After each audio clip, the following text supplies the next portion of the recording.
Nous avons vu dans les précédents audios quelle était la raison d'être de l'onction dans le cas de David. Et pour nous, qu'en est-il? Est-ce pour être pasteur, missionnaire, évangéliste que nous recevons l'onction?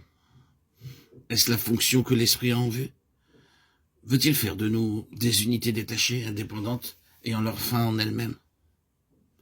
Rien de tout cela. Le ministère pour lequel nous avons reçu l'onction pourra, il est vrai, s'exercer plus spécialement soit dans le sens de l'évangélisation, soit dans celui de l'édification ou de l'enseignement. Mais quel que soit ce ministère, il sera toujours relatif au témoignage général en rapport étroit avec l'ensemble. Si un évangéliste dûment qualifié par Dieu se sert du don qu'il a reçu comme d'une chose ayant une valeur propre, ou qui aurait sa justification en elle-même, vous pouvez être certain que le rayonnement de sa vie sera limité. À un moment donné, il se produira un arrêt. Et l'on ne tardera pas à constater qu'au point précis où le ministère s'est arrêté, quelque chose d'autre est intervenu.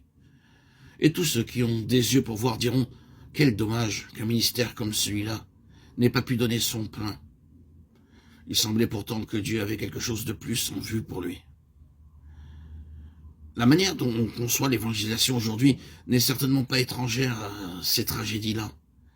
Quelle erreur de mettre les évangélistes comme dans un compartiment étanche, en marge de l'église, sans que leur labeur soit repris et suivi par ceux qui ont pour mission de paître le troupeau et d'enseigner les fidèles pour le perfectionnement des saints. Or, ce qui est vrai de l'évangélisation quand on en fait quelque chose d'exclusif est vrai de toutes les autres manifestations de l'onction. C'est le témoignage dans son ensemble qui est en vue, et non les éléments séparés. L'onction est essentiellement relative, dans ce sens qu'elle se rapporte à un tout. Le témoignage de Jésus dans sa plénitude est dans son objectif suprême. Comme nous le verrons un peu plus tard, l'onction de David représente un ensemble fort complexe. Nombreux sont ceux qui se trouvent associés à lui en raison de son onction, et dont le ministère dépend en quelque sorte du sien, de celui qu'il doit à son onction. Mais leur activité à tous se justifie en dernière analyse par un seul et même objectif. De même pour nous, l'onction individuelle que nous recevons en Christ n'a pas pour but de faire de nous des êtres ayant leur existence propre et leur fin en eux-mêmes. Le vrai but de l'onction individuelle, c'est que le témoignage de Jésus puisse s'exprimer dans sa plénitude grâce à l'apport personnel de chaque membre. C'est l'ensemble du témoignage, encore une fois, que Dieu a en vue. Dans tout l'Ancien Testament, il n'y a rien, à mes yeux, qui mette en évidence le but de l'onction dans toute son ampleur, comme la vie de David. Il y a certes d'autres images de l'onction, toutes très belles, mais quand on arrive à la fin de la vie de David, la maison de Dieu est là, devant vous, dans une magnificence, un éclat, une grandeur, une plénitude, une perfection, une gloire, qu'on ne retrouve nulle part dans l'ancienne alliance.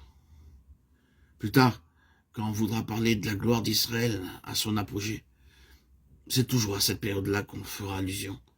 Aux yeux de la postérité, David est resté le représentant le plus glorieux de l'histoire d'Israël. Pourquoi?